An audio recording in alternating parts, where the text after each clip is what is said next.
Hello and welcome to Interactive Distractions, episode number 493. My name is Chris Fricchio, and I am here with Jason A. Striker. Jason A. Striker.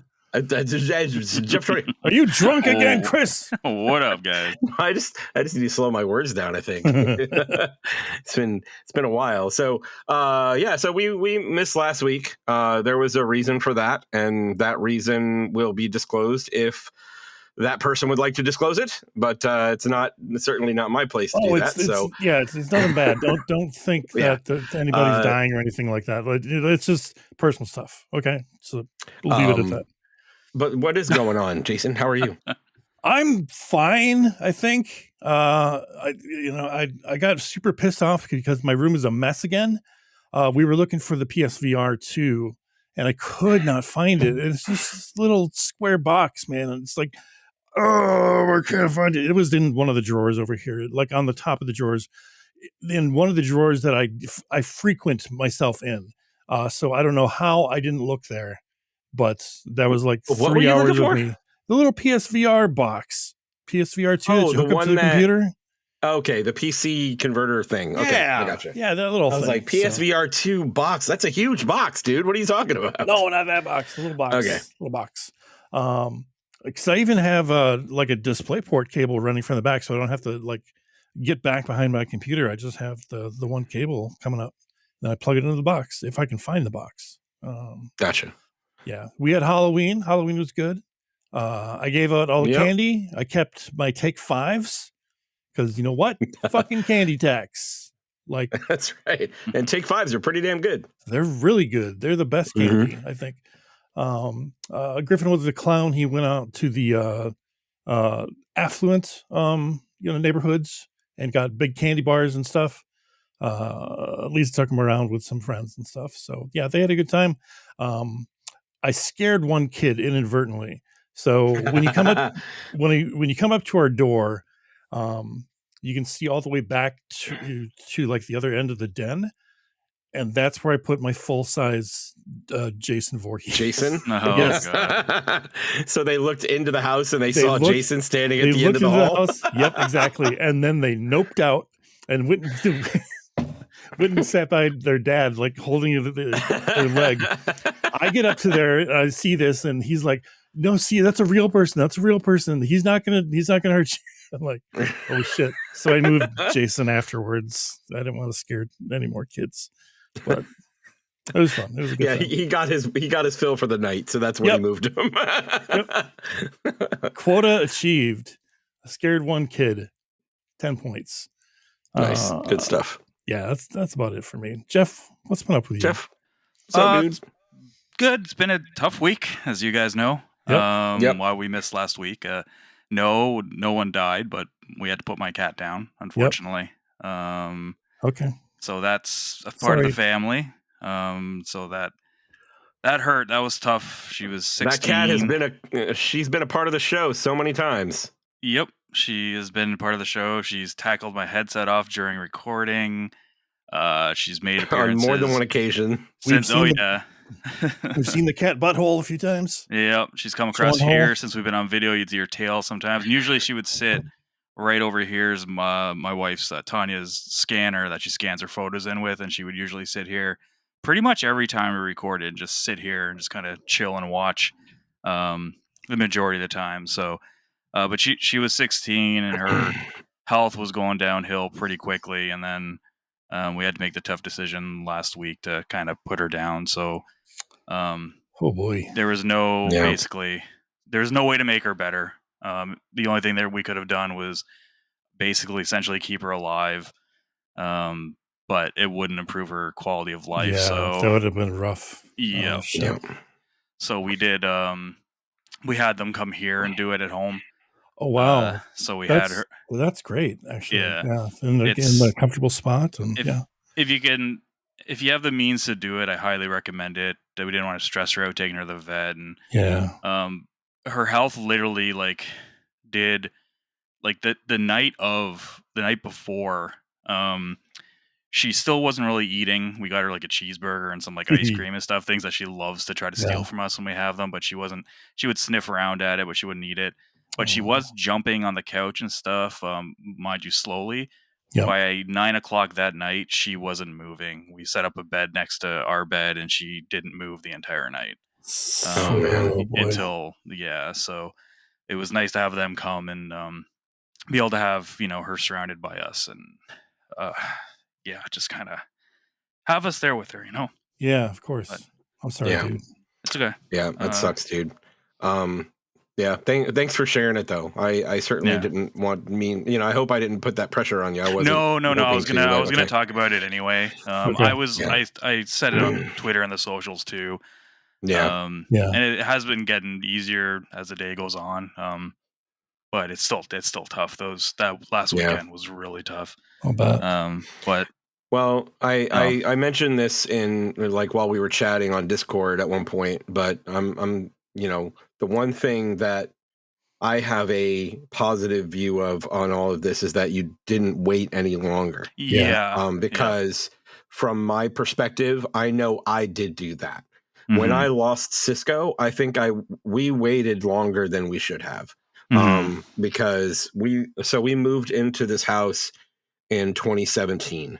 And we went from a fully carpeted house to, a fully smooth floor, whether it be hardwood and there's tile someplace. And, he always had a little bit of trouble. Like he wasn't gripping very well to the ground, but there were a couple of times where he literally just could not get up and off the floor and ended up peeing himself because he couldn't get up off the floor. And that should have been it for me. I mean, that should have been where I said that this is where we need to stop for him. But I didn't. Tough though, and it's really hard. He was my first dog, my first pet.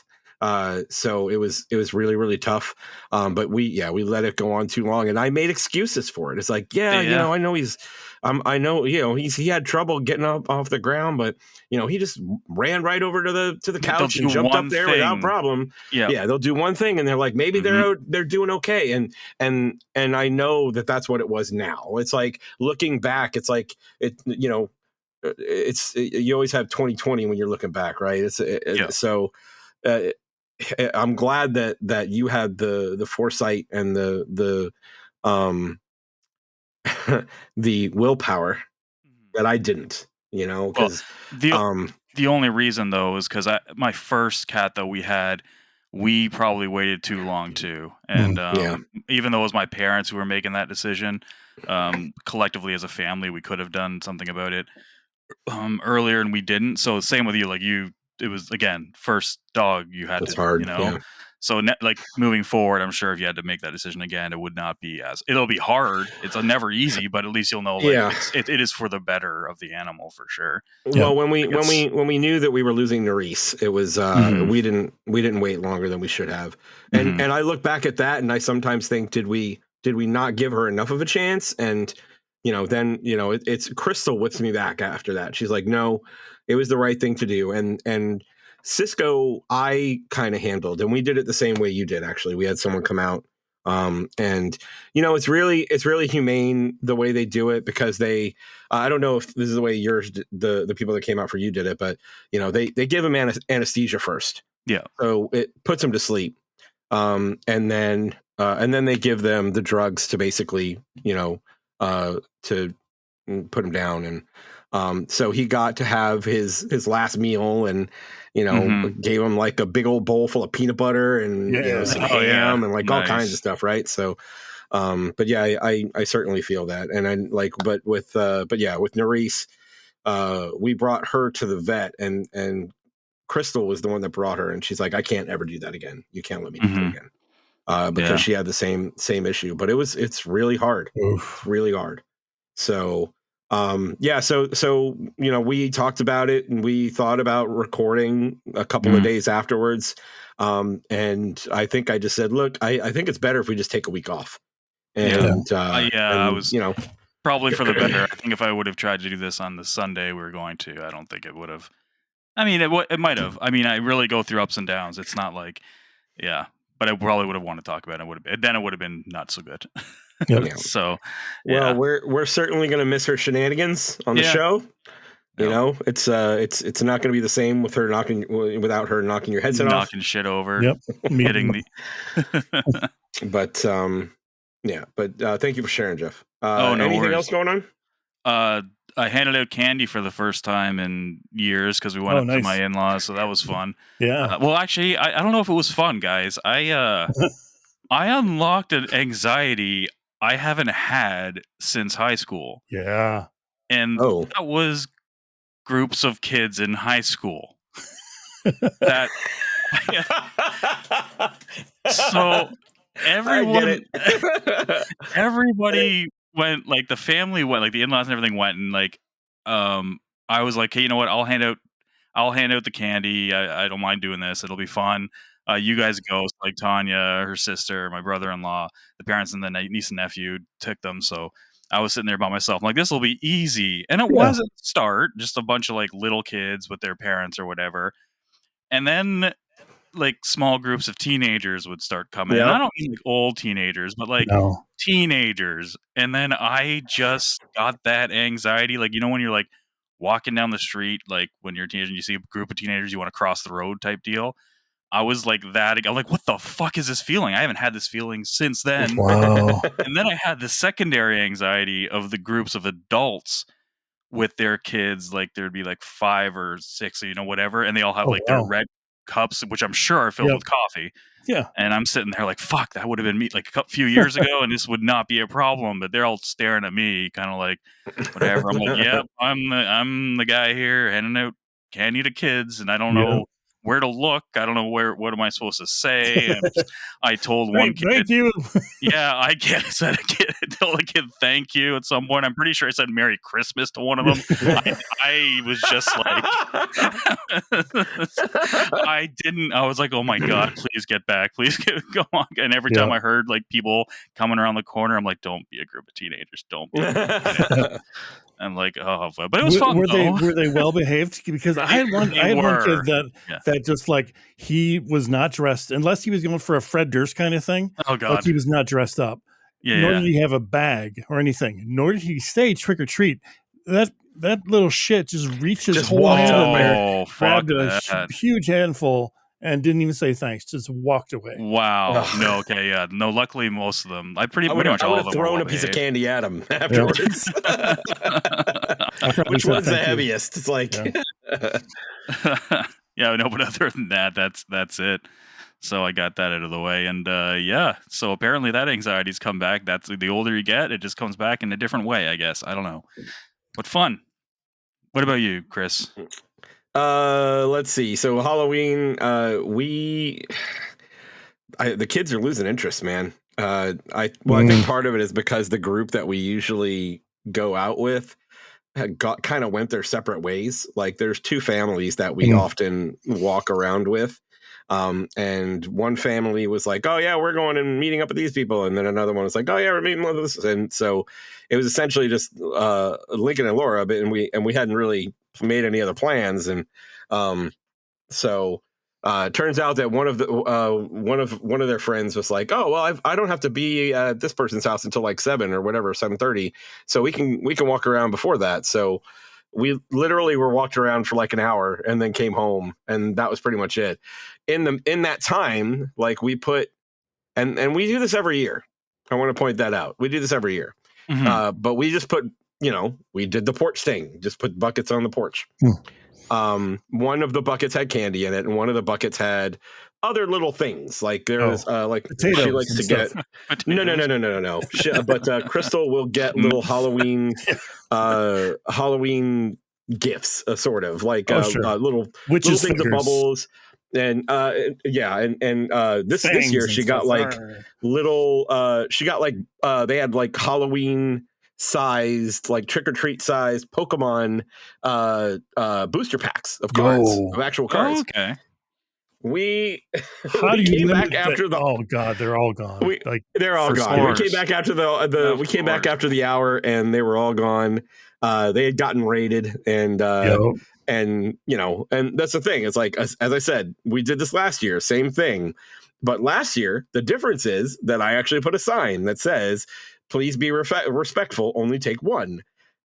I mean, Crystal's like, that's not going to help. I'm like, sometimes it does. Like, just for some people, it give does. people the benefit of the doubt sometimes, It's like, yeah, it didn't work for me when I was a teenager. Sure, I was an asshole. But, it can work on a few kids. But you know what? It's not going to make them do it less, like, or do it more, I should say. And all it takes is one kid to take more than they're supposed to, and the other kids with them will do the same thing. We'll do the same thing, yeah. So, and then they start fighting over it, and it's like, whatever. Yeah. And then Pokemon cards. Oh my god, we had. So my son was dressed up as Sylveon because he's still very addicted to Pokemon. My daughter was dressed up as Gur from Invader Zim. Nice. And my wife had dressed up as the human version of a steampunk. Oh God, what's the Pokemon name? The little candle. I can't remember the name of them. But there's literally a Pokemon that's like a little candle. And that's what she dressed up. It was a really cute costume. Yeah, Litwick. Okay, that's it. All right. Yeah, I just made you that got up. It. Yep. But yeah, so that was fun. And Link's costume was like a head to toe, like it was a big onesie, basically. Yeah. So he lasted about 20 minutes, and he was like, "I cannot do this," and I'm sweating in this thing. Yeah. So he was that kid. He was that teenager that was walking around with no costume, Jason. But he was. They were respectful. They said trick or treat. They all said thank you and all that stuff. Yeah, but, good. Overall, it was a good Halloween. When other than that, let's see. Not much else to report. Last weekend we went to the aquarium, and then we went to the World of Coke for the first time. I had never been to the World of Coke. Did you have the Beverly? I had the Beverly, and it was fucking awful. It was definitely. What? Are you kidding me? No, it's awful. It's awful. What's the Beverly? Beverly. God! It's an Italian drink. Oh, I had that at Disney. I had that at Disney World. It literally has. It's disgusting. It doesn't have a regular taste. No. When you drink it, there's no regular taste. Yeah. All it is aftertaste. Yeah, it's really gross. A soda that's just aftertaste. And I'm like, this is awful. Why would you do this? Then I think it was a Chinese beverage, and I can't remember. It was supposed to be sour plum. And when I tasted it, it literally tasted like sour plum. It tasted like barbecue sauce soda. And I'm like, how is this sour plum? And the funny thing is I talked to Crystal about it, and I'm like, you know what? I would love to have like a bottle of this for cooking. Like, I think it would work really well. So, but yeah, that was fun. It was a World of Coke is meh at best. It's like all it is hurry up and get to the tasting room, and that's all it is. Do they still have the old timey like seating where they have like a dude that's like in his 70s, like dishing out Coke? No. Don't know what I'm talking about? I don't think so. It's like a 3 or 4 person, like almost booth type thing. And it's set up to where it looks and sounds, like an old timey shop. And they've got somebody behind the counter that makes conversation with you and stuff, just like it would be back in the day. So, like at one of the stores. Okay. Yeah. Yeah. No, they didn't have that. But you know what they did have that I thought was interesting? The Coke freestyle machines. Yeah, where you can have like 100 and something flavors or whatever. It's magical. It's the best. Yeah, it's magical. So they had this thing where you could bring your phone and scan a QR code, and it would link your phone to that freestyle, and it would ask you a series of questions, and then make you a customized soda based on the questions that you ask. Like, do you want something fruity or sour or that kind of thing? They do that in Monster Hunter to choose your weapon. That's right. We'll get to that. That's awesome. But yeah, and you just you put your cup on the freestyle machine, and you literally pour it from your phone, and it says "I'm ready," and you pour it, and it's just Beverly. Yeah, it's just just Beverly. That's right. But yeah, I mean that's pretty much it for the past 2 weeks. It's been other than that, it's been pretty normal. Lots of work. Cool. Not enough games. Yeah. So. Speaking of games, let's talk about games. What do you want to talk about first? I think I got to get it out of my system. We got to talk about Get Monster it out of your Hunter. system, Jason. Yeah, Monster Hunter time. Let's talk about Monster Hunter. So this is the beta. It's like a 2-port beta. The first few days were PlayStation Plus members, got their own time with it, and then it opened up for everybody else, and it's going for a few days. So we've still got like another day with it, and I'm sure I'll put in like another 10 hours or something that I've already put in. So what's new essentially is the main question, and I think the main thing is the weapons all for the most part got some new sexiness Yes, they applied did. to them, whether it be new moves or just like the new combo routes or new finishers, something like that. Like the switch axe, for example, they added like 2 counters to like parry maneuvers to the switch axe that they've never had before. So it like fundamentally changes how you play that weapon. So that's super exciting. Not everything got the special treatment, not everything like the bow, which got like tracer arrows and shit. And like, the Dragon's Dogma 2, like, that fucking shit's crazy, man. magic missiles. Oh, it's nuts. Yeah. When you get the weak spots and you can just like fire 5 arrows at one time and they just home into the weak spot. It's nuts. It's very satisfying. Very satisfying. It is. But yeah, the short end of the stick, no pun intended, is the lance. They got like the regular lance. Yeah, the regular lance, which is what I've been maining since the last like 3 games.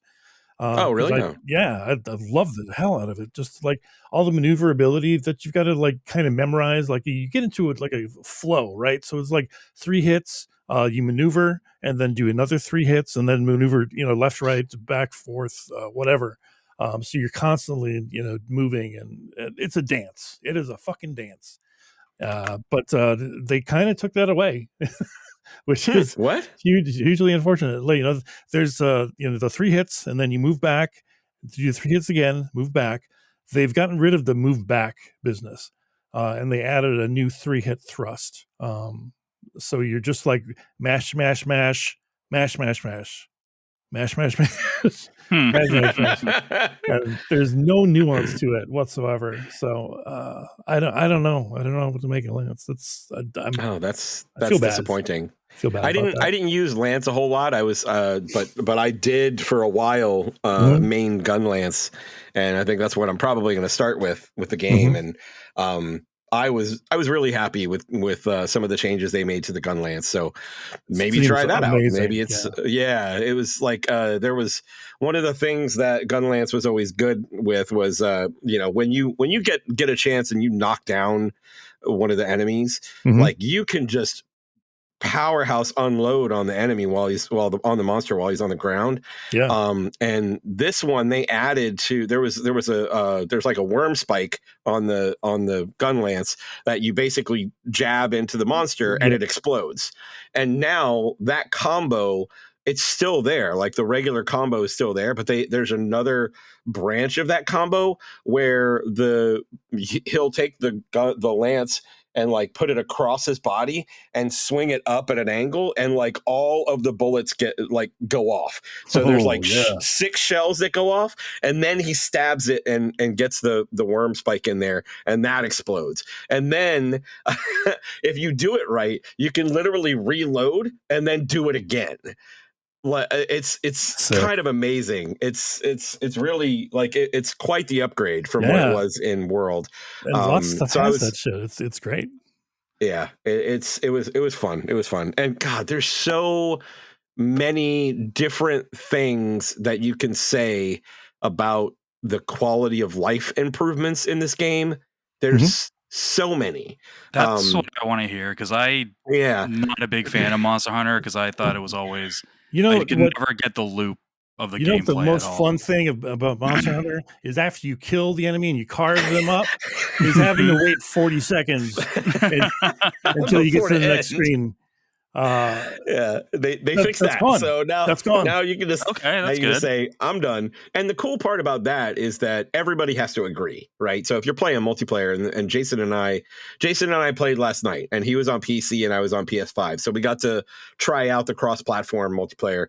And I thought I thought it worked pretty well overall. Once we kind of understood like what they wanted to do, it is convoluted. Like getting connected is a bit convoluted, but once you're connected, they just like it played well. This thing together, like okay, we have to make it work crossplay. How do we do that? I don't know. Let's just do this and get it out the door. I hope that it changes for the retail release. I hope it's a little more streamlined because right now I have a feeling it will be. Right now it's like 2 steps forward, 1 step back with that, because they brought back where you need to be at the same story progress level as your teammates. If you go on a story mission or something like that, which is a huge bummer because they fixed that in like Rise, so to bring that back is a real head scratcher for sure. There's also you've got friend codes. And then you've got lobby codes and link codes, and you've got to like piece all this stuff together before you can even get in a group. And even when you are, you still don't see the other person inside of your like instance. Each instance is like a lobby of 100 people, right? But then you can only see about 20 people or so, like at any given time. And it doesn't prioritize the people that you're actually linked up with. Right. Which is weird. Oh, that's weird. So like when we were in town, Jason and I could not see each other. But when we were out in a mission, we could, right? So like that's good, obviously. But yeah, it's super weird that you can't see the other players doing their thing. So so yeah, I'm with you. There's a lot there that they can fix. But from like a gameplay perspective, it still felt good. Right. Yep. I don't feel like it didn't feel any different from playing Monster Hunter World with other people on PS5 is what I'm kind of getting at. Yeah, true. From my perspective. Yeah, I didn't notice any lag or anything like that. I've had no problems getting into lobbies. I've had one crash so far. It's been running stable for me on Steam. I know that a lot of people are having problems with the PC. You have a 4000 series, right? Yeah. NVIDIA 4000. Yeah. 4070 Ti. Yeah, I don't know all the details. I haven't really looked into this, but just a buddy of mine told me that if you have less than a 4 series, that things are not great. They're recommending a 4060, which is crazy. Yeah, that's pretty crazy. so they're letting it's run on console. Yeah, it doesn't run great on console either. Oh shit. Oh, I think it ran fine. Yeah, they're struggling to match the target frame rate that they're going for, I think. So like it struggles hitting 30 frames per second when you're in fidelity. It looks great. Mode. Looks really good. But then when you try and put it in performance, it does. They're targeting 60, but they'll maybe hit 50 most of the time. So like there's a significant drop in the fidelity. Like it looks like butt.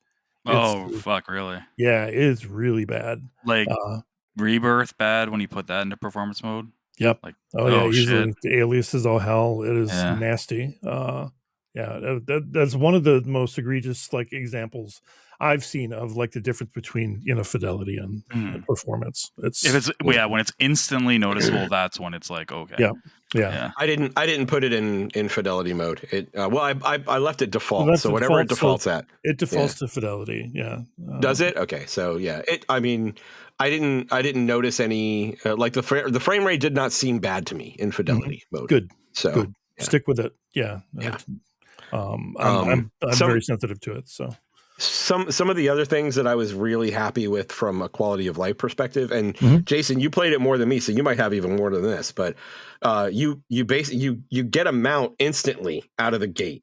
So instead of having to run around and try and try and follow the monster, you just hop on your mount. And if the mount has the scent of the monster, you just press up and the dude just goes. It's like autopilot. It's great. You can let him do his thing.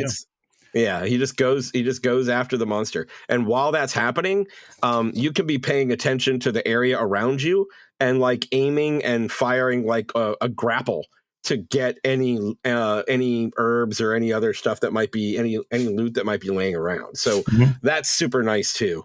I think that's probably the biggest thing is like not having to worry about like stamina while you're traveling and things like that and trying to go from one area to the next. Also, really nice thing about the mounts is you can call them mid battle, and whenever you hop on them, you're like invincible essentially. So you can do your sharpening, you can quaff a potion, whatever you want to do.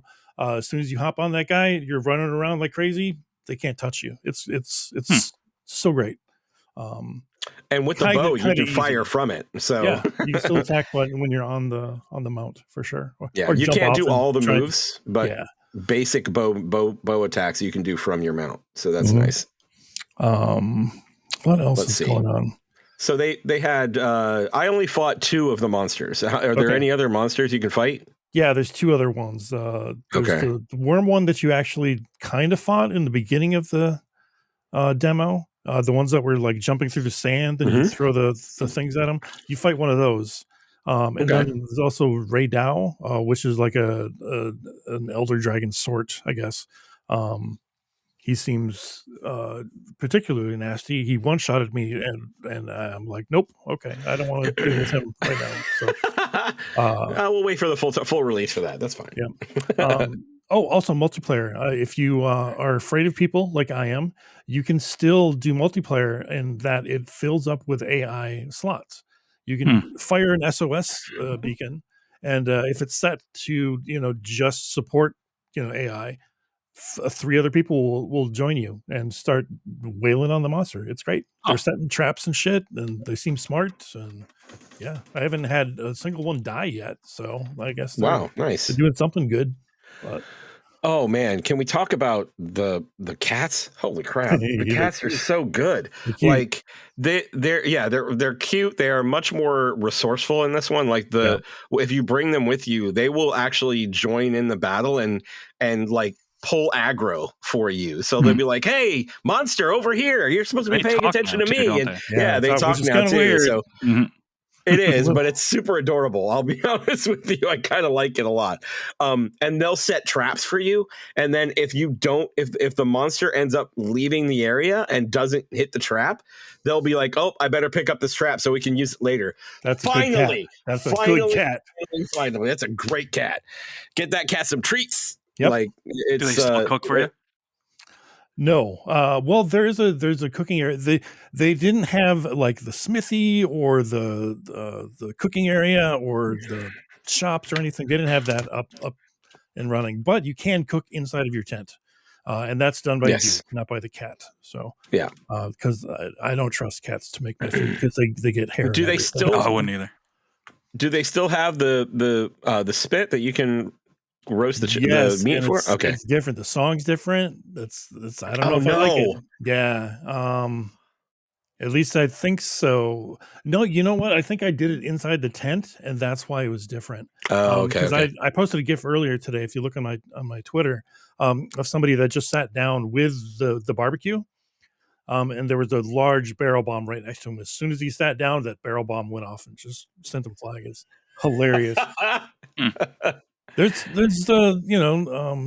spots for hilarious moments organically. There definitely is. Like if you're running towards an enemy that Chris is fighting, and you're sliding down the hill, and you're like, "I'm gonna mount the son of a bitch." You jump in the air and like Superman style, go do, and then sail right over the monster, completely whiffing.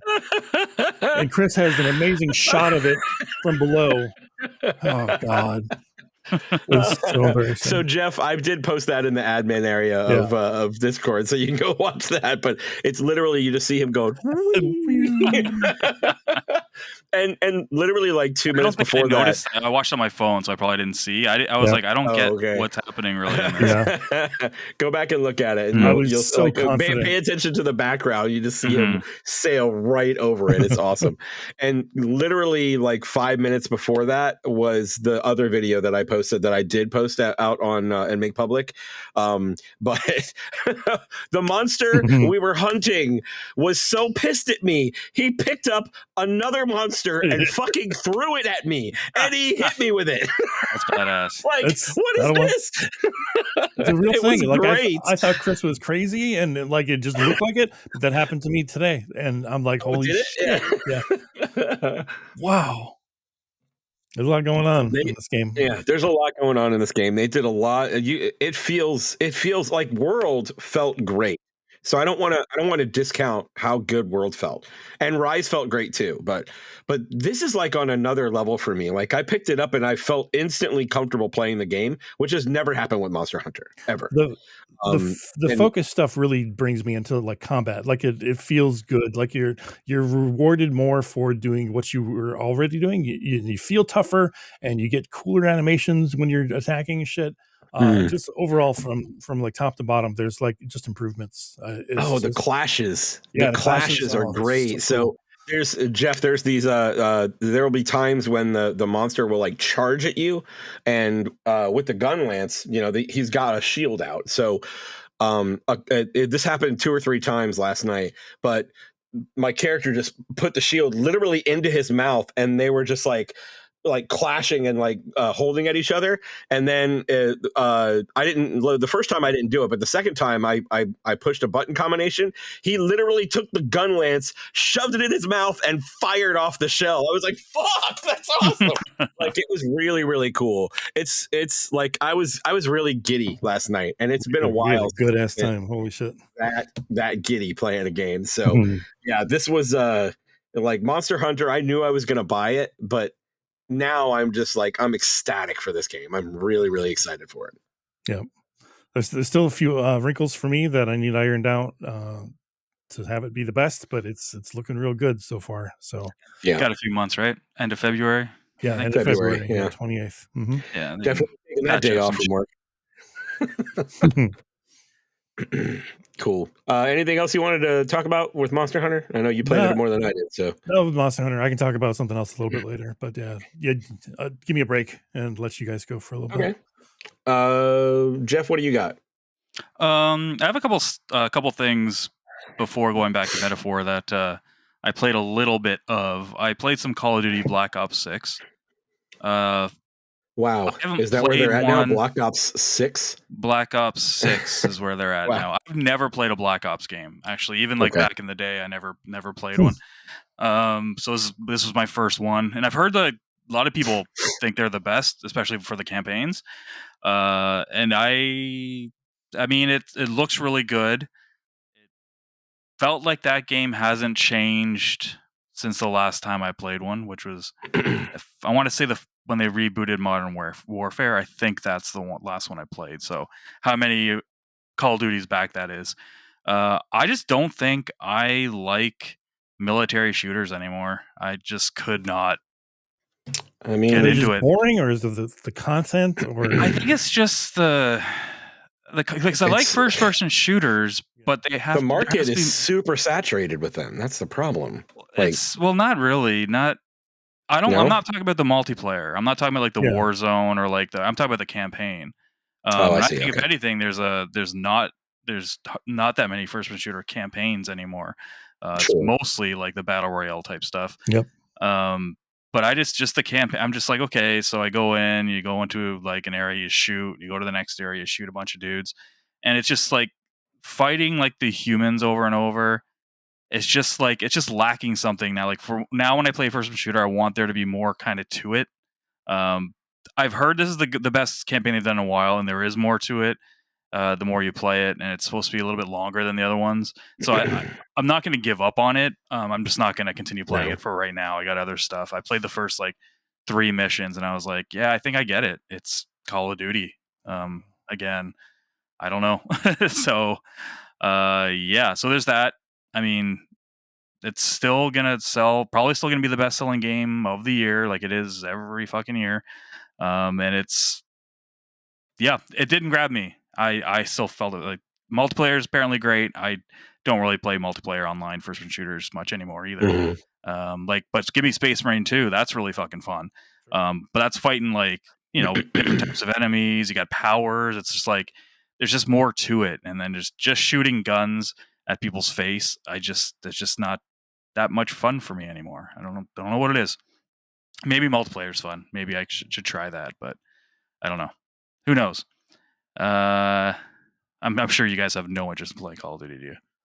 I've played a Black Ops before, and I did enjoy it. The only other first-person shooter like military style that I played was Bad Company, and that was a pretty good experience, like in like the single player? 2007. Yeah. Yeah. I mean, But yeah, that was Black probably Ops the last was time I the played only one. that I kind of enjoyed. So, is it Game Pass? Because It is on Game Pass. Yeah, that's the only reason I played it. In a moment of weakness, I might download that and just give the campaign a shot, just to see where it's at. Yeah. You know, just to. I mean, yeah. See how it's been progressing. I'll try it because people just keep telling me it is really good. The campaign, just stick with it, and like, okay, I guess I will. But yeah, what else did I play? I played a little bit of the Alan Wake DLC, The Lake House, today.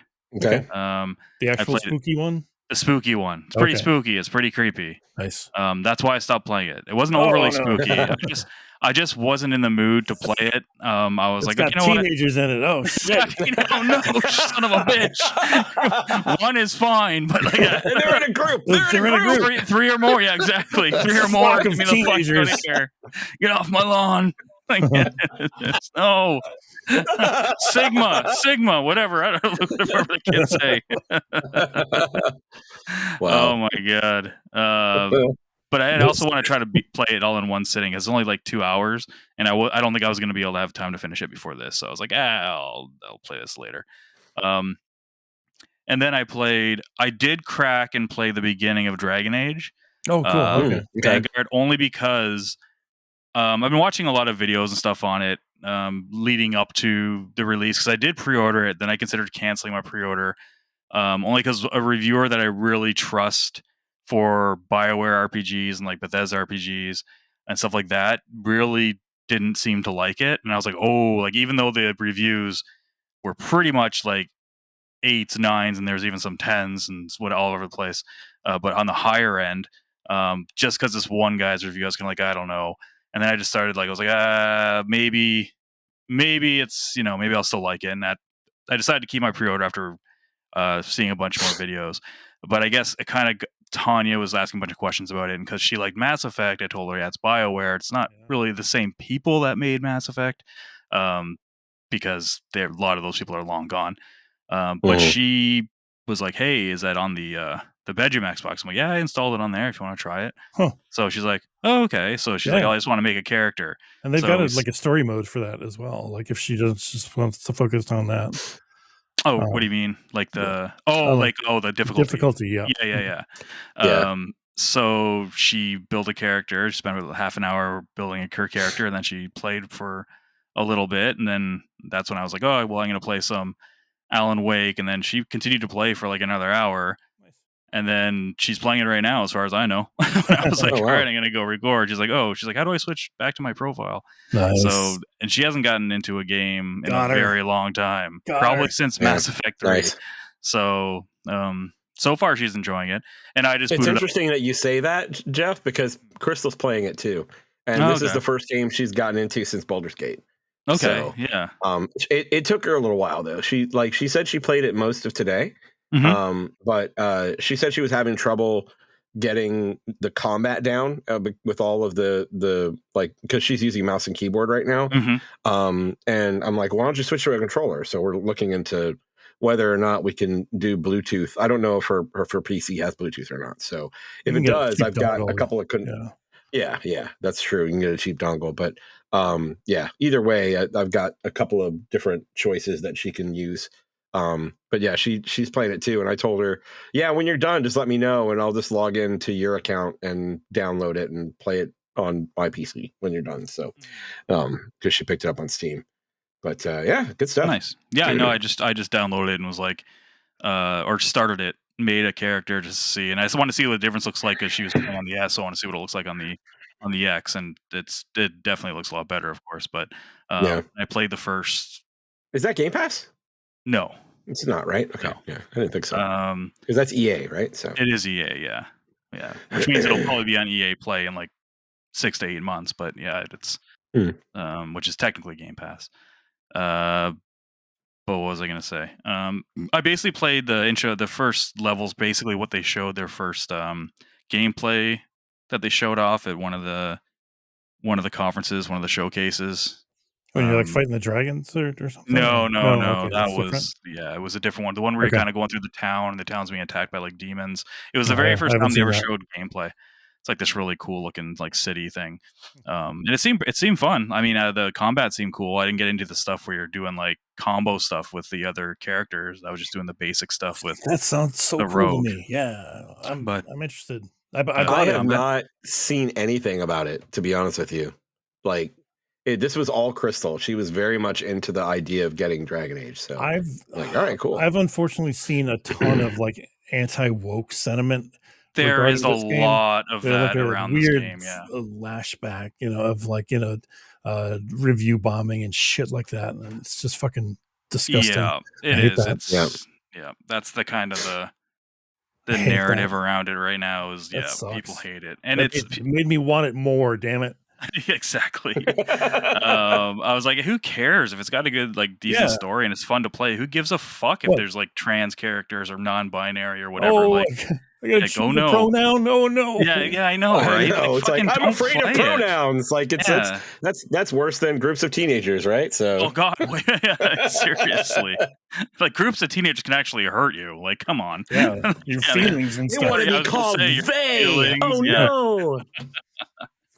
Oh man. Jeez. But it does. I saw something about the Mass Effect board game. I think it was the board game, but they were like there was a backlash against that because of I don't remember what race Liara is, but like I can't remember. They're all single. Yeah, right. They're all single gender. Right. They're all asexual. So, yeah. So like that's the way that race was designed in the universe. Yeah. And there's a lot of backlash about that. And I'm like, why? It's like that is the way the world builders and the storytellers want these characters to be portrayed. What is your problem? There can't be any difference, how does it affect to those people? Oh God. It's not their way, it's the highway. It's gotta be hetero and into me or exactly. It doesn't really look like a Dragon Age game, though. The art style's definitely. What do you think about that? Like, it's really stylized, right? It is very. It's very much like caricatures, but also realistic looking. It's a very weird art style. But so, go ahead. I'm sorry. I was just gonna say I didn't like it at first, but when you see it in motion, like on the TV, I actually really like. I think the game looks good. Yes, it doesn't. It doesn't look like a Dragon Age. Like if you were to show this game to someone, I don't think anyone in the world would think it was Dragon Age unless you saw a character that they recognized. But I warmed up to it. I kind of like it. I like that it's stylized. I like a good stylized, like Fortnite characters. Like I love that style of character for whatever reason. I don't know what. Yeah, that's kind of what it is. Like slightly exaggerated. Like proportions and stuff, and like limbs are like their heads look a little bit too big for their body, but their hair looks incredible. It's the best looking hair and beard flows in a game. No joke. It is insane. Oh, really? Yeah. It's crazy how good it is. And that's something that as I said, I have not looked out at anything for this, so like this is all going to be a surprise for me. You like the first one, but I guess not. I've tried to get into Dragon Age, and I've never successfully been able to get it to grab me. So I'm hoping that this one is different. And like as I said, Crystal's been playing it; she's been talking about it a bit. So yeah. I mean, I can see some people who played it and didn't like it is because it is very action focused. Like it's more of like an action RPG now, and not an RPG. Because the first one wasn't as much, right? The very first one was not as much. The first one was technically the spiritual successor to Baldur's Gate. Like it's the same people on that BioWare team. Yeah. That did Baldur's Gate 2. So they did Dragon Age. They tried to breach or like what's the word? I don't know. Like bring meld, together. Both like they had tactical turn-based like pausing after every move, shit like that. You could do that and do it in like a top-down fashion, or you could do like the third-person style, more arcadey. Yes. So they were trying very hard to do both, straddling both. Yes. Gotcha. And this technically you can pause it, like in Mass Effect you can pull up the wheel and tell your companions what you want them to do. Mm-hmm. You can still do that, or you can do. Did you ever play the Guardians of the Galaxy game? Yes. It's like that, where you just have a button for them, and then you hit a face button, or like in God of War, like having Atreus shoot arrows and stuff, like that kind of deal. So you can play the entire thing in like real time, and it does feel good. Like the combat, I thought from what I played felt really, really good, and it animates so well. And again, I only played about 45 minutes or so, but it seems to run fantastically in performance mode. And fidelity. I'm playing mostly on performance, which I usually don't do if the game is like really good looking, but I hardly notice the difference in fidelity and performance mode. Oh, that's good. Yeah, so it's probably just, hopefully it's just, maybe it's just resolution or maybe ray tracing. I heard it's just as fantastic on PC. Yeah, it's like, very looks well really optimized. good. Excellent. Yeah, then no bugs or anything that I noticed, no crashes, and just everything. Just it's high presentation. Like there's definitely quality there. So will the story hold up? I don't know. Yeah. Will the characters hold up? These are the things that I cared about in the reviews. Was like the writing apparently can be very kind of childish sometimes and very like, I don't know, just cringy is what I've been hearing. And not because of the political bullshit that people are mad at, just in terms of like a fantasy game, and it's too lighthearted. I've seen a lot of people say so. I don't know. We'll see. What I'm seeing is, on the flip side of the modeling coin, like how the characters look, they might not be as like facially animated as well as previous Baldur's Gate game, or not Dragon Age game. Dragon Age.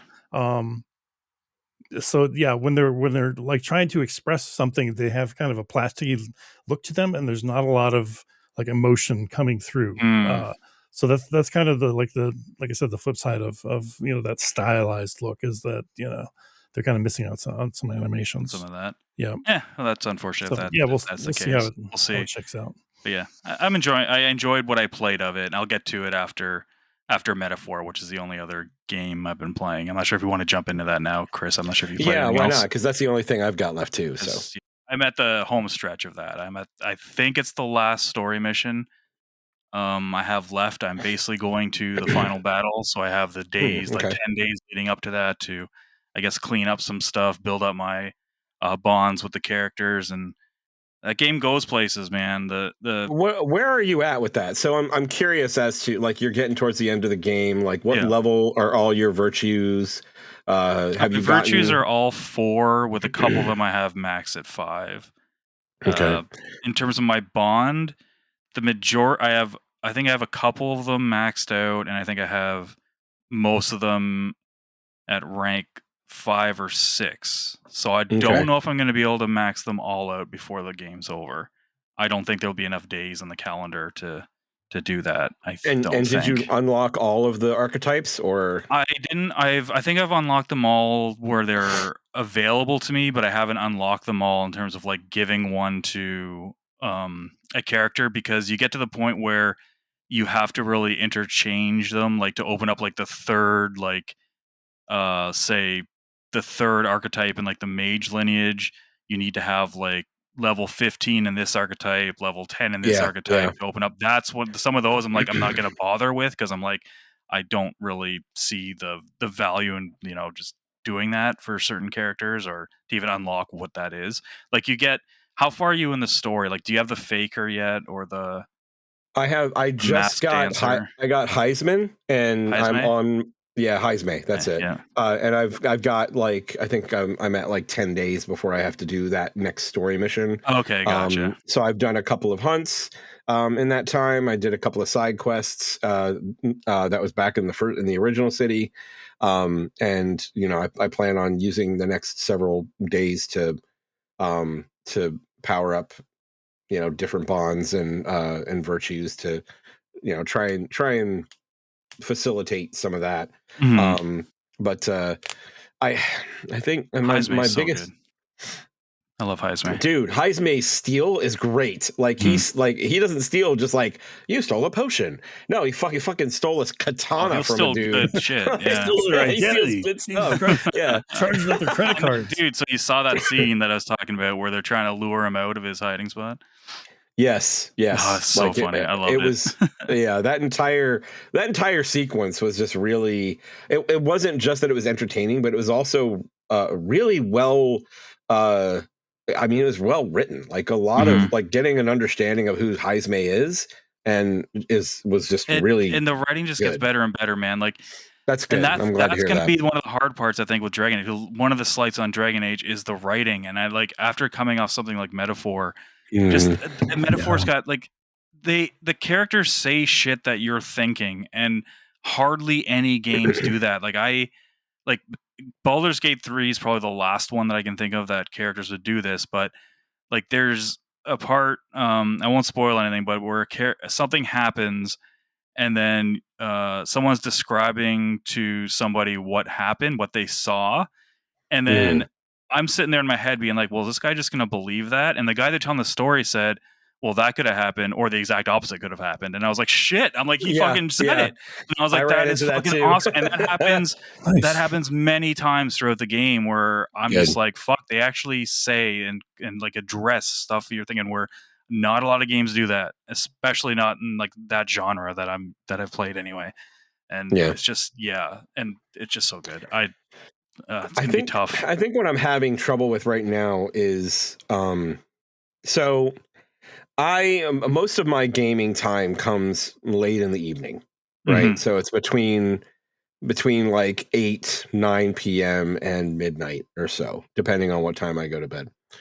And if I'm engaged in like gameplay, that's not usually an issue. Yeah. But if I'm reading story, I am often dozing, and it doesn't matter what the game is. Like, it has nothing to do with the game. It has to do with you're fucking tired, and it's like I'm fucking tired, right?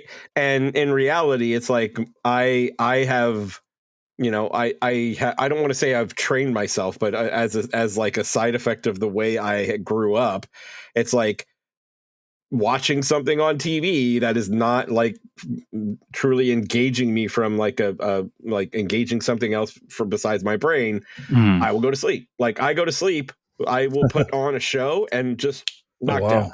Right? So getting like, for instance, the Cathedral, completely engaged the entire time through the Cathedral. Yeah. When the Cathedral ends, it feels like it's 3 hours before you get to the next thing that you do. That is one thing after every single dungeon mission, there's at least like usually like an hour of cutscene. Yeah, really. I'm not even kidding. And it's not just cutscene; it's cutscene, and then go to this town, talk to these people. Yes, and, it's where you're not really actively interacting. Yeah, right. You've got X number of days. That's what I was kind of talking about where I'm at right now. So now I have to go interact with the people, and I have to work on my virtues. And I don't mind that part. The working on the virtues stuff, that part's fine. And even the cutscenes are fine because they give you really good breaks in them, though, like where it's like you can save or you're doing a rest. Like I have a feeling the one after the Cathedral is the worst, thoh. Like that's got to be the longest one, right? No, oh fuck, man. The one I played it this morning and last night and the night before. I didn't have one battle in each of those sessions. Now the sessions weren't long; they were probably like an hour and 15 minutes, and that was after a dungeon, and it was basically like 2 hours and a bit of basic narrative exposition and like cutscenes. But it was really good though. Like it was when it kind of loses me when I get tired, like you, Chris, is when it's not voice acted. If I have to read, then I'm reading, I'm usually dozing. Yes, and the voice acting in this game also was really, really good. And it's not that stereotypical anime voice acting. It's engaging, but this game does have a lot that isn't voiced, and there can be long stretches, and that's where I get my eyes are getting heavy kind of feeling. Same reason as you. It's like, but the one though, this 2 hour gap or whatever, where you're doing minor things in between, it was all voice acted. So I was like, I had no problem with it. But yeah, that Cathedral part, I think that might have been the second longest probably. Okay, good. Yeah. Hopefully, yeah. I'll let you know when this one is. But I don't want to take anything away from this game. Like I am very much enjoying this game. I think it's a lot of fun. I think that so far what I've seen of the story is really interesting, and the characters are great. I really, as I said, like Geoff said, Heismay was introduced, and I really think he is a compelling character. So you know, I'm still very interested in trying to finish this game. We'll see if I do. I'm hoping I do. Yeah, so it's like I'm at probably 50. I want to say 56 or 57 hours, and I don't know how long I have until. It depends how long this last story mission is once it kicks off. Once I hit I heard 60 was about right. 60 is about I right. heard the 80 is like. Yeah, I heard. Oh, really? So yeah, I know that there was. I did see a post of someone that was talking about finishing up Metaphor at about 60 hours, 65 hours. I think, yeah, I've heard anywhere from 40. I don't know how you can beat it in 40. I guess if you're not doing a lot of the Any side stuff, quests or anything, yeah, maybe you can do that. And also, I'm playing on one difficulty below normal, and I've had some people say a couple fights like they had trouble with that they said took like 45 minutes. Like for a boss, took me like 15, and I think that's purely just because of difficulty, because of the way that it forces you to do certain things when you're playing on normal. So I took the wussy way out, and I'm playing on easy. So I don't know if it does this for on the difficulty that you're on, but you know, like there are some monsters that, you know, that there's several levels of damage, right? There's completely there's absorbing. They can literally absorb the damage.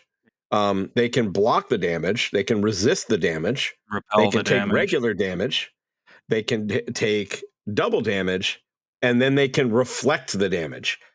Yeah. And there have been a couple of times after I got Stroll to his next level of Swordsmaster, and he can hit everybody. And I took one swipe at everybody, and Stroll just fucking died. Like all that shit got reflected. Like they reflected all slash damage, and he just died. Like he was just dead. I'm like, oh fuck. And that can still happen on easy, but it doesn't happen that often. Like okay. I've never got a full team wipe or anything since I dropped the difficulty, and I've never had to. I had had a bit of a difficult time with a boss this morning that would constantly put frost or frozen on my party, and that made it annoying. But normally, like on normal, that's game over. Because if you can't cure that shit within like one turn, you're pretty much dead. But with on easy, it's not. So. That was a bit of a grind. That fight was probably about half an hour. There's 2 phases though, and I probably could have done it if I bothered to reload the save and change my shit to have like ice resistance. I probably could have done it in half the time. But on easy, yeah. If you ever feel like you just kind of want to not power through it, because you still have to have strategic choices when you're fighting, but nothing crazy. Like one mistake's not going to fuck you up. Drop it down one. Yeah.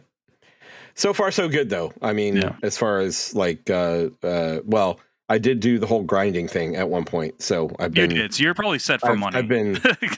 Oh yeah, I'm over $1 million on money right now. Yeah, like, you're pretty much set for the game at this point. So it's like if I walk into a dungeon and I'm taking guys out without having to go into battle, I'm switching over to the market. What is he called? Merchant. The merchant. Thank you, merchant. I'm switching over to merchant and getting that like bonus money. But yeah, like when I got Heisme, I think he joined me like 4 or 5 levels lower than where the rest of my characters were. Like he joined me at level 22, and I think all my characters were like at like 26 or 27 at the time. Gotcha. So cool. Yeah. Hopefully I'll it's a good game. Yeah, I hope so. I'd like to hear what you think of the finishing. Word. That's it on my end, though. That's it on my end too. I've been talking about a lot of brawlers and like 3D beat 'em ups and just general fighting games. A lot in the past couple of weeks. Have I talked about Vengeance Hunters yet? Does that ring a bell? Don't think so. That doesn't ring a bell. No. Okay, all right. So, Chris, I'm going to get you interested first and foremost. They produced like an NVS Neo Geo cartridge for this game that you can buy and put in your Neo Geo and play the shit out of it. To be honest, like at first glance, it kind of looks like it's a by the numbers kind of Streets of Rage clone. You've got your speedy character, your tough guy, your all rounder and shit like that. but looks are kind of deceiving in that while you've got these cookie cutter characters, there's a lot of personality that goes into the design of the enemies and shit. It's been really, really fun to play. This is definitely one of the better like engines as far as like combos are concerned. It ticks a lot of the boxes. The air juggles. I was gonna say, Geoff, the important part is there's air juggles. Yes. I'm watching the video of it right now. There's definitely air juggles. Like you immediately catch that. So I'm laser focused on that shit. If it's got it, I'm in. I'm locked in. But yeah, it's like a 3-4 button game. There's like a light and heavy attack. There's a special attack. Then there's a jump. Typical combo is like hit light 3 times, and then hit heavy, and that'll launch. And then you can like jump up, do a couple hits in the air, and then finish it with a special on the way down. So a lot of it becomes a little rinse and repeat and a little samey as it goes on, but the initial feel is great. You're like, holy shit, this is fucking wide open. I can juggle them wherever, whenever. But you find out that you've got like 1 or 2 simple combos that do the most damage, and you just end up using stick with those. Yeah, for the most part. A guy with a mechanical hand, rocket hand. Yeah, you can shoot rocket punches at dudes.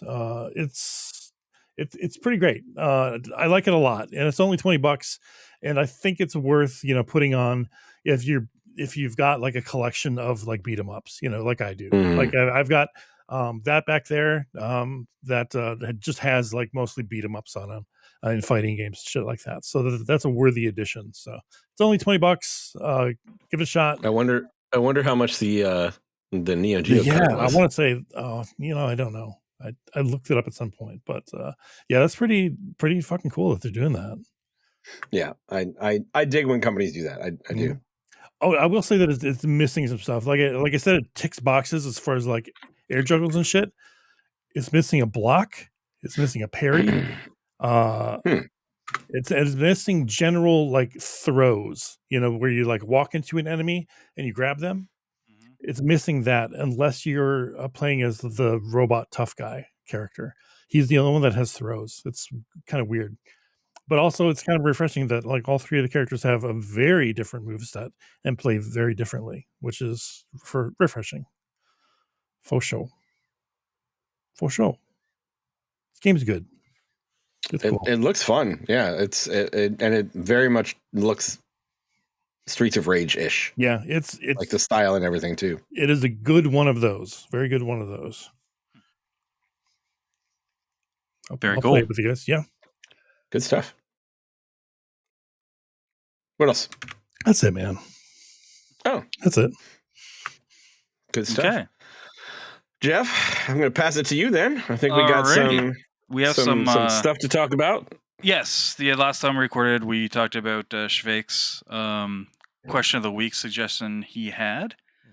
So just to go over that, he wanted to know basically remakes. What do we want from a good remake, and what are some games that would come from said remakes? So we did get quite a few replies for this. So let's hit them up, and then we'll comment. And if something triggers you guys like a same opinion or reminds you guys of an opinion or something that you guys look for, speak right up. Okay. I'm sure there will be opinions to be had. Yes. The first one comes from Mr. Rice Guy 2 on the Twitters. He says, Star Wars Knights of the Old Republic with a modernized combat system similar to what we were seeing in Dragon Age: The Veilguard. God, can you imagine like a real time? Like, oh, that'd be so cool. That would be cool with something like that. I mean, who knows what they're gonna do now? I mean, we know that game's in development, right? But who fucking knows what it's gonna be? The combat's gonna be like, because I think they're pretty much starting from scratch, right? From what we can tell, they have they have that freedom, I guess. Like, right? Like, I think so. Yeah, something like that. I think would work, like Veilguard or like Guardians of the Galaxy, where you're controlling the main dude, but then you can tell when your companions can attack and stuff like that. Yep. Or they can do it. Hey, they can go back and do it like turn-based, manually, like the first one. Yeah. Well, cool. Another one. This one's from Jay Freaky. Oh. Wow. He says, for me, a remake should be done in a way that keeps the core fundamentals of a game while bringing you to a modernized mechanics and visuals. Quality of life improvements are also very welcomed. He said, for him, Resident Evil 2 was the blueprint to follow. Oh, yeah. Now, how different was Resident Evil 2 from... Extremely different. Okay. Yeah. Like, it different in terms of, like story beats were similar, but it was a totally this is different the style. second... Isn't this the second time that they've revamped 2? No. I don't think so. Okay. No. They've only done They revamped the first one a couple times, like yes. Resident Evil 0 and shit like that. And yeah, those had kind of like the remaster remake kind of a thing where they redid all the graphics, but it stays like the same. If that makes sense. Yeah. Resident Evil 2 was like built from the ground up, basically. He touches on a couple things for me, and like the big one is if it ain't broke, don't fix it. So I'm definitely on board with like quality of life stuff, but don't and modernizing the core fundamentals of the gameplay for a really good game is always welcome. But if what was there was really good already, it's like don't fuck with it. And I'm gonna be honest here, and I have an example here of something. Yes, I do.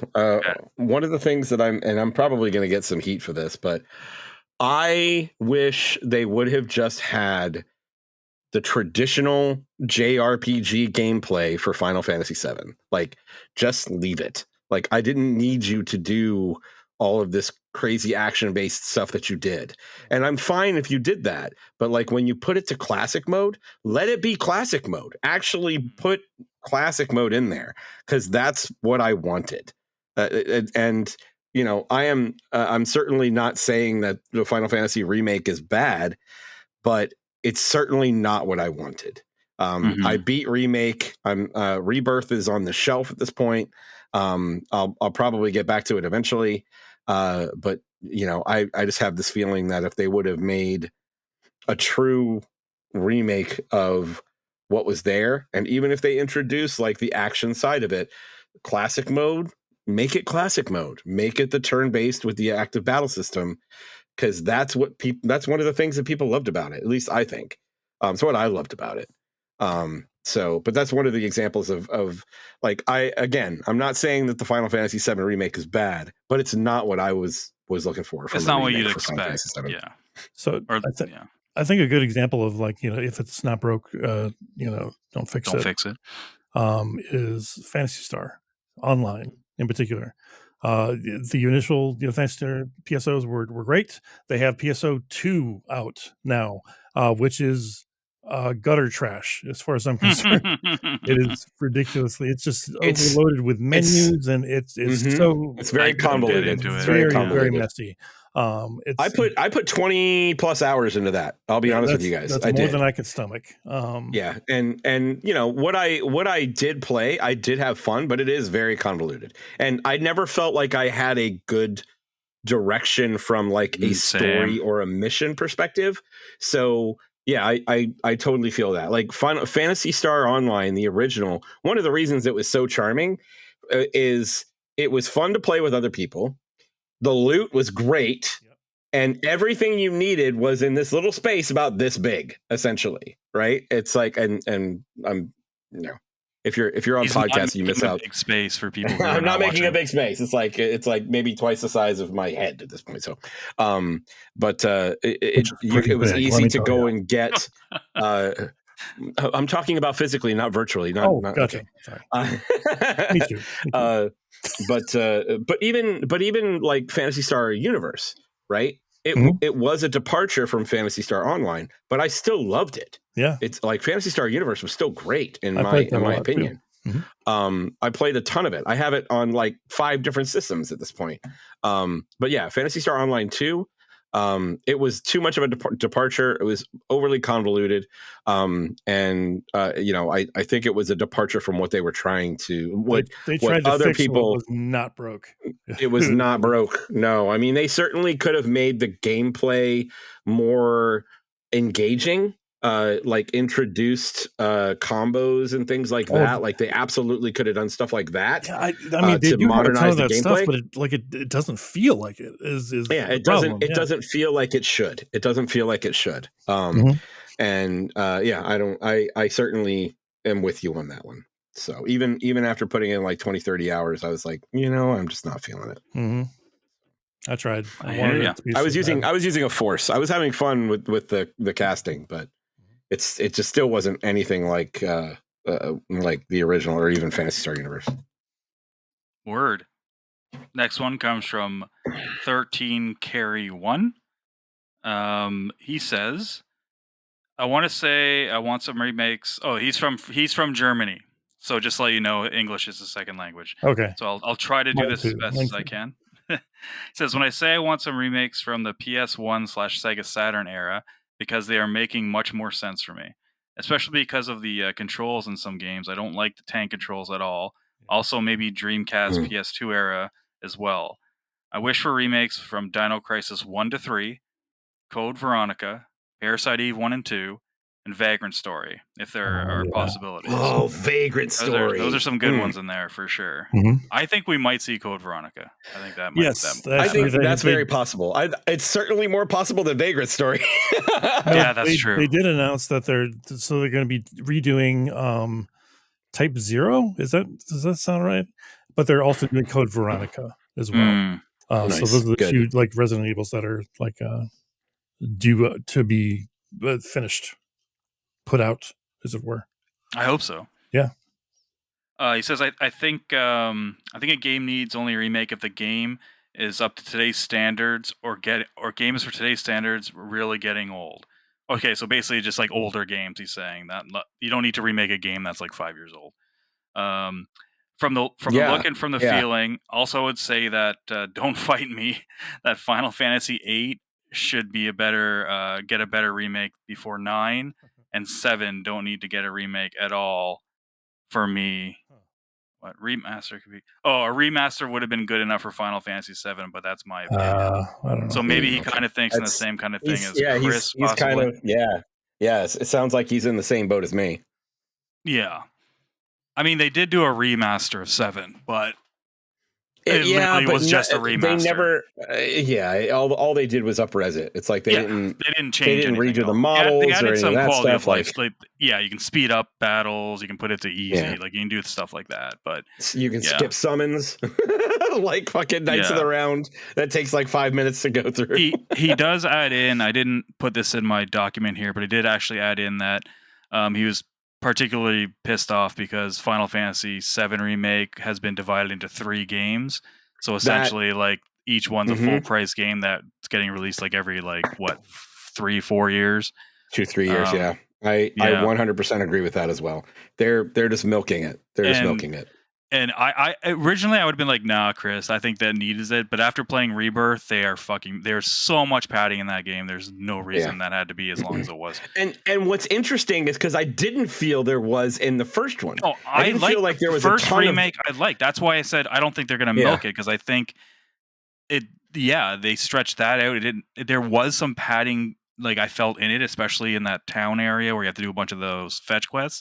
That's all what Rebirth is. That is that for 80 hours or whatever it is. So you're not selling this on me, man. I'm not. I want you to play it because so many people have such high regard for Rebirth, and I don't get it. I thought gameplay wise, I thought it was a step down from the first one in pacing. And if you didn't like the combat in 7, you're gonna fucking hate the combat in Rebirth.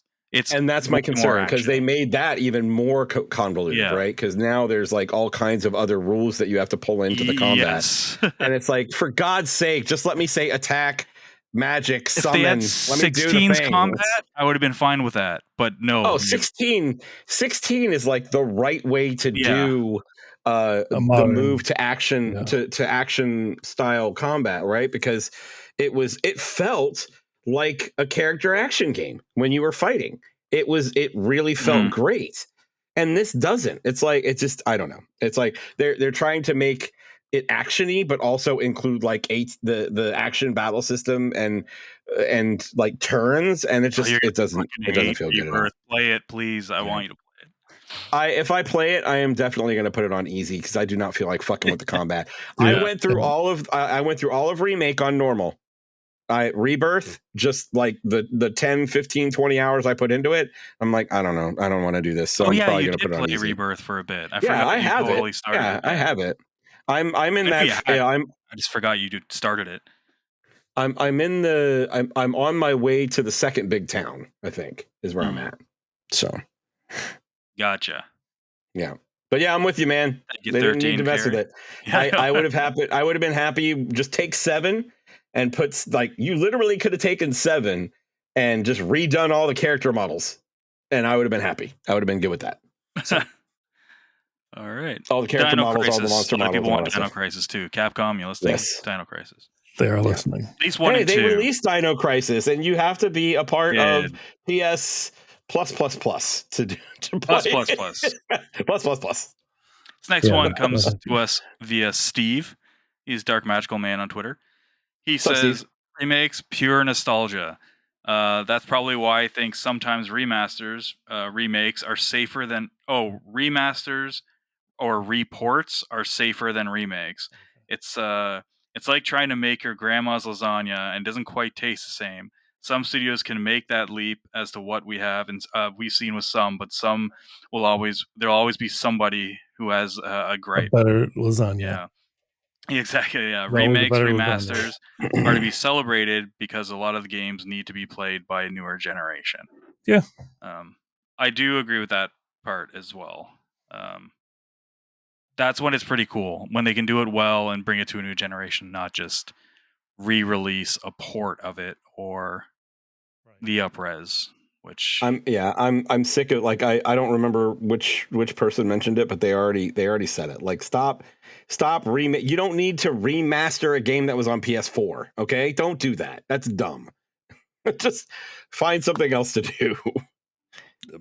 Tell it's PlayStation. Like, I know. It's like, why are you redoing Horizon Zero Dawn? I don't care. It's like, it's fucking great already. Just move something else. And it's already out you've on got these PC, talented teams. That version that they're releasing on consoles now is like basically what was on PC, right? Yeah, like, I would think so. I mean, I would think so. I did pay my $10 fee to check out the upgrade it. Yeah, so we'll see. I have not yet. Really different. So that came out this past week. Yeah. Oh yeah. Okay. On the 31st, but yeah, that sounds about right. Nice. Yeah, the quick remasters or whatever. Yeah. Some games need it, like, Legacy of Kain. It's been a long time coming. See, that's one I wish was a remake, though, because that game kind of, yeah, because it needs that quality of life. Like, they need to redo the control scheme and shit like that. Yeah, I'm with you there. Camera, that type of stuff. Yeah, that stuff would be nice. Nathan Lockhart from the GSE podcast, he says the original Fable would be cool, or maybe Red Faction Armageddon, because I'm a whack job. or here's an idea that literally has never ever been thought of before by anyone in existence. Knights of the Old Republic. Never heard of it. That wasn't mentioned earlier. Seriously, one of them cult hit. Jeez. Here's what I would say about Fable. Like, I wouldn't mind them redoing Fable, but doing it what it was fully realized, like what Peter originally wanted it and promised. That's impossible even in today's day and age. I think I still don't think the technology's there for that. I'm pretty sure he promised that you could rub the game and the genie would come out and give you wishes or something, right? Yeah. He had some crazy shit saying about that game. They did do a remaster of that where, like, the not just an upres, they did a like an anniversary edition on 360, but it wasn't a remake. It was like the Demons, like the Demon Souls remake on PS5. It's basically that with Fable. It's like but I would like to see a whole new built for the ground up. I mean, they're rebooting the franchise with the next one, but who knows if it's going to be any resembling of that first game at all, or even the same world. Who knows? Sass Bob, he says, I think you really have to respect the original material for a good remake. Although I could be wrong. Thanks, Bob, for fucking pointing out the obvious. Jesus Christ. Fucking guy. So just for people that Thanks, that caller. haven't been listening for very long, Bob goes way back. Like we know him personally. We're just fucking with Bob. It's fine. Yeah. I give play shit D&D Bob with every Bob day. on Sundays. It's all good. I'm gonna make sure that I say thanks, Bob, tomorrow when we're playing D&D. Thanks, Bob. Never would have thought of that one. Holy shit. Yeah. That's great. What do you like on your burger? I'd like them to be hot, maybe the cheese melted would be kind of cool. What I really want in a burger is a piece of meat between two pieces of bread. That's what I want. That's okay? exactly what yeah. I definitely don't want a pizza. Well, thanks, Bob. That's a good idea. Yep. Let's hear one from Shvik, the guy who actually submitted this from our Discord. Yeah. He says, okay, this is a bit of a long one. All right. So I'm probably going to stumble over myself. Let's go. I'm all for remakes, but only if they're games that are more archaic in graphics and control schemes. Yes. Resident Evil 2 was just about the perfect remake in terms of bringing the same feel, but upgrading the tank controls and Resident Evil engine into the Resident Evil engine goodness. Personally, the game that pops in my head I would love to see remade would probably be a Tenchu Stealth Assassins. Oh, wow. Yeah. Oh, yeah. Okay. Its controls needed updating, which T3 did pretty good at the time. Was Tenchu 3 the one that was 360 PS3? Was that Tenchu? I don't remember. I don't remember either. I think I only played the first one. I know 1 and 2 were on the original PlayStation. Yeah. But also make them more realistic look while maintaining its art direction. But leave the OST, the original soundtrack, untouched, as it was already a masterpiece. I don't think that releasing it and its old PS1 state would bode well to this day. No, I don't think so either. But I think the story, stealth, action, and overall vibe would carry over and appeal to a lot more if remade. Any thoughts there? I mean, Tenchu 3 was PS2. Sekiro had a really good Tenchu vibe, but it was just fucking hard as hell. Oh yeah, that was. Did you guys play? I wonder if Shvek, did you play? What were those games called? Or Origami? Or they made two of them. Onimusha. No, Onimusha. No. These were. They came out this one came out this generation. One was last generation. Or Origami. Or oh my god, it was kind of like a cell shaded. I've heard the first one's really good. The second one, some people don't like. I played a little bit of the second one. It was on Game Pass for a bit, but it also had a very big Tenchu feel. Like it was totally, you could tell it was. Oh yeah. I know what you're Origami. I think that's it. Origami. Yeah. That's the one. He's probably played those, though, I'm assuming. If not, you might want to try one of those. Yeah. He says, on the other hand, as much as I love Castlevania Symphony of the Night, I would love some more of it, but at the same time, I would be extremely worried that they would mess up that masterpiece. That one doesn't need it. I don't think it needs it. Also, with Konami, it would totally fuck it up. I don't know. I don't know. Like they passed off Silent Hill 2 successfully to Bloober Team. True. They've got the Metal Gear Solid stuff, which apparently looks pretty fucking good. Behind closed doors, it's like the people are really digging it. So the Konami's doing some work. They're doing some shit. So either they're handing it to the right people or they're doing stuff. I don't know. I knew we were going to end up having this conversation, guys. Oh boy. I knew we were going to end up having this conversation. If you've been listening to the show for a while, you know that Castlevania is my favorite series. Symphony of the Night is my favorite game in that series. And up till Baldur's Gate, which may have dethroned it, I still haven't made that decision. It's been my favorite game of all time. The literal only thing I would accept with Symphony of the Night is basically find the same artists that did Symphony of the Night and update the sprites. Like, that's it. Give me some higher detail sprites, maybe a little bit, a little bit of improvements in the gameplay. Put in which I don't know why they haven't done this, but put in the Saturn areas that were not in any of the other remakes that were out there. Like, that's it. Don't fuck with that game. It is a masterpiece. I don't want to see anything outside of, like, I would love to see fucking Alucard and Richter and Maria in nice, beautiful HD res sprites, but outside of that, don't touch it. game. Don't put it in touch 3D that game. either. I want them to go No, so far no. as to like say, hey, hit select and you'll swap between, you know, your 32-bit and today era. Yeah. Because they've done that with other like, you know, Wonder Boy and shit like that. Yeah. I want them to keep it like 1-to-1 in that respect. Yeah. Yes. 100% agree with you. 100% agree with you.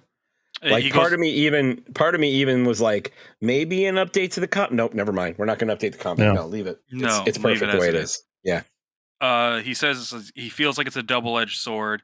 If somehow they could remake that using an art style that the Castlevanias of old use on their cover art, like I forgot the name, but would be all over that. I'm not sure which one he's talking about. He's like, I can't remember the name of the artist that does a lot of the cover art, but like, he's fucking amazing. But yeah, Gotcha. that's kind of what I'm getting at. It's like the only thing I would be happy with is essentially just update the sprites so that they're high quality. Oh, because I forget her name. HD or 4th. Yeah. Gotcha. Something akin to what Vanillaware pulls off. So that type of that would be cool. This one comes from Nogric. Who? What's up, Nogs? He says might be too late, but it was not too late. Nope. Remakes, I think need to be able to take advantage of a new technique to really be worth it. Otherwise, if it's something I've played through and I just has a new coat of paint, I tend not to finish them. He's like for Tenchu, stealth mechanics have come a pretty long way with the use of. Sorry, I have to put my phone a certain way here. You're not going to see my face. Stealth mechanics have come a pretty long way, like with using different types of cover and different opportunities to use the terrain to plan and hide your kills. So it would be nice to see what that type of game would look like now. Totally agreed. Kind of like Shvik said, or no, yes, about Tenchu. You definitely have to update that stuff. Maybe Assassin's Creed Shadows or Yote will give us a better vision of what Tenchu would look like. But I too have a fondness for Rikamuro and Ayane, and would love to see them get a remake or a new adventure. I also think Dragon Force get a decent remake as a Mouso/Warriors game, but still retain the RPG and kingdom management I enjoyed about it. That'd be a hell of a departure. Yeah. Fun though. There's not many games like Dragon Force anymore. Right. Like, yeah. I've never played I tried playing it on my Saturn thing, but everything's in Japanese, so I don't know what I'm selecting. So that's one I need the English one for. Okay, I can help you with that. But the action style gameplay will make it a good opportunity to expand on some of the characters, specifically the generals that before were essentially copy and pasted from each other. I just don't want to see a bunch of remakes over new properties coming out from developers. Try a new story or genre for an existing IP if you have to, but try something new. Don't stifle creativity of what may seem easy money. So that's what he. I agree with that. Like, it's got to be, there has to be a reason to do it, but a lot of times it is mainly for the money, unfortunately. But unfortunately, when they do new stuff, it doesn't sell. So often, yeah, like new IPs are they're a gamble. Yeah, they are.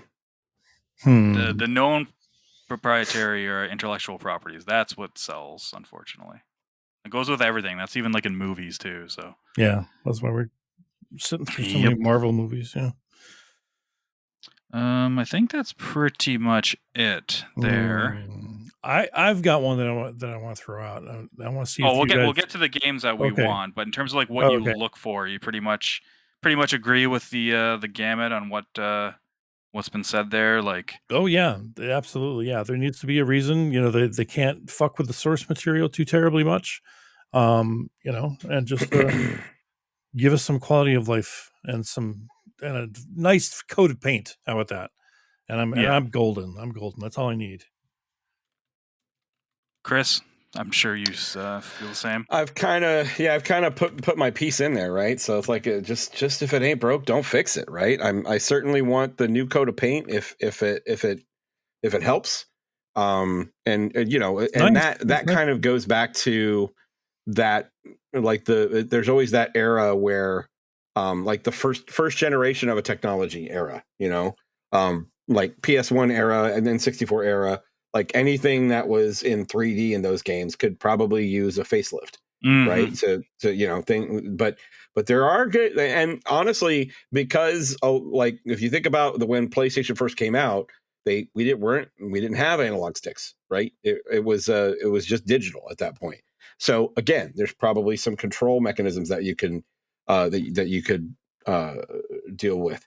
I think the one game that comes to mind, and I don't think a lot of people know about this one, but I don't play many first person shooters, but there was a first person shooter on PS1 that I thought was really, really fun, and I played to completion, and it was called Disruptor. Oh, Disruptor. Sorry, I thought you meant. That was Insomniac. You sure it's not Haze? Yeah, that was Insomniac. Yeah, I'm pretty sure. I'm like 90% positive Disruptor was Insomniac.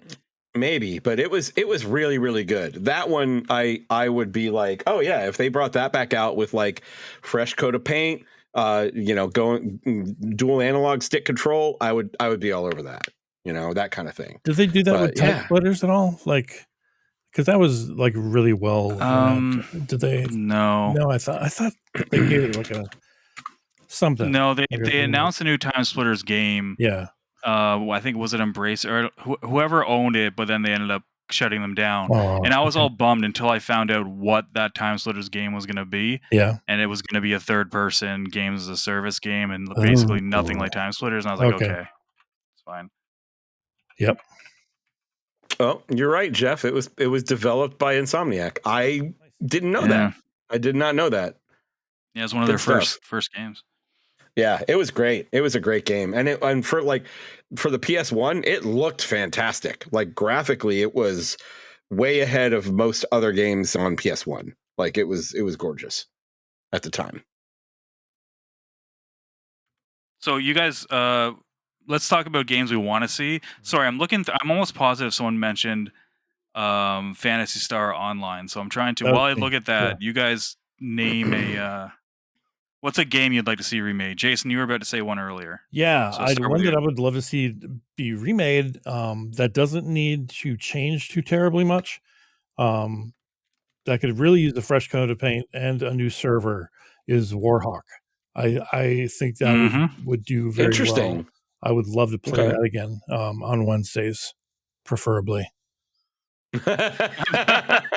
Hopefully we do that too, and then hopefully we'll be able to show up every single week like we did last time we did that. Like, that's right. We were always on board with that, right? So. Clockwork. There we were. Chris, what about you? Aiming Sports Arena. Yeah. I didn't intend to say Disruptor, but I did, so I'm going to stick with that one for now. There's a lot of like RPGs that could use a fresh coat of paint. Like Legend of Dragoon comes to mind. God,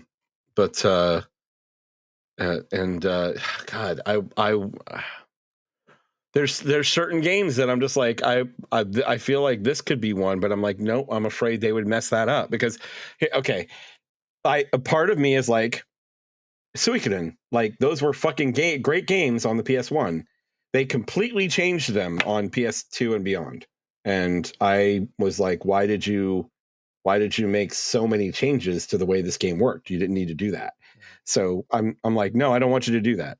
So I have to reel that one back in. But the Vagrant story, I think, was a big one, and I am 100% behind that. If they could update that cel shaded look, oh my god, it would look so thick. Yeah, because that game was it looked good, but there were like it looked good when it was at its best. Then that's really the key for a Vagrant story. It's like when it was at its best, it looked good. But unfortunately, you were always like really close up with the camera. Yeah. And it would sometimes. I think the visuals were ahead of their time, to be honest. Like they needed to be the next generation to get the. Yeah, I would agree with you there. They needed a bit more power to do what they were trying to do with Vagrant Story. I have What a about you, Geoff? few. Yeah, I have a few on here. My first one's going to be Beyond Good and Evil. I know they've remastered it just recently and put in some, some better lighting and stuff like that. But I want like a full on like remake, like Resident Evil 4 style, where it's the same characters. Damn. Yeah, storyline's the same. They could probably do so much more with it. Another one is a game that I loved on PS2, and that was Mark of Cree. Do you guys remember that? Yeah. I do remember that. Yeah. Yeah, that would be. I think that would be pretty badass. Mm-hmm. And the Devil May Cry series, pick one. Anything but DMC, they've had HD remakes. They did do the HD remakes, yeah. But I would love to see the first game totally redone, and up to date. And then I got some. I mean, some of the ones are like Final Fantasy VI, Chrono Trigger. Like, why Chrono Trigger needs to be done in that 2D HD style that Square's been doing lately, like Dragon Quest that's coming out like next or soon, right? Next week. Like, they need to get on that. DMC is interesting because they had the pre-rendered backgrounds. If you could make it completely 3D, that'd be something. Resident Evil 2 had the pre-rendered backgrounds. Exactly, yeah. And they nailed that. Capcom's been nailing these, and I think that's. I don't want them to fall into a trap of just releasing these, and obviously they're not. Like, they have Monster Hunter, and they did that Path of the Goddess, so they're doing all right. I wouldn't mind seeing more from them anyway. Shit, yeah. Let's go. Panzer Dragoon Saga was another. I think that would be a great one. Oh, God, yes. Oh, but again, just give it a facelift. No, that needs more than a facelift. Oh, I don't think so, man. Yeah. I thought the combat and stuff was really interesting with Panzer Dragoon Saga. They need to flesh out the towns. All the on-foot stuff needs to be pretty much redone. I would say the combat, I think, could stay similar. Did Chris call it Panzer Dragoon Saga? Saga. Okay, no, I heard call it Sega. No, sorry. Don't be that guy. Okay. If I said that, I apologize. Did Chris say Sega? No, I don't think I did. I don't think so. Anything else come to your mind? No. There's a lot of old shit. We could probably be here forever. We went through like everything, sorry for whoever mentions. I'm looking through. I'm almost positive somebody said Phantasy Star Online, and I cannot find that reply. So maybe I was smoking the crack. We talked about it actually last week or the week before, right before we started recording. Did we? Yeah, because I said if Chris doesn't mention PSO, I'm going to say PSO. That's right. Yes. Yeah. So maybe it was you then. From I think. Well, we did talk about PSO, so I think that's good. Okay, well then I think that's it. Snuck it in there. That's it. All right. I think so. That was a lot of good feedback. So thank you all thanks everyone who sent in your thoughts. We definitely appreciate the community interaction. But that is our show. And it's been a pretty long one. I haven't done one this long in a while. So hope you enjoyed it. If you did, please tell a few friends about us. And if you're watching us on YouTube, like, subscribe, and comment. All of those things help us out, and we really appreciate it. If you go to interactivedistractions.com, you'll get to our link tree. That will lead to our Discord. And if you want to support us, you can check out our Patreon as well. But that's it for us. So thank you for listening. And until next time, my name is Chris. I'm Jason. I'm Geoff. Play your games, and we'll talk to you next time. Peace.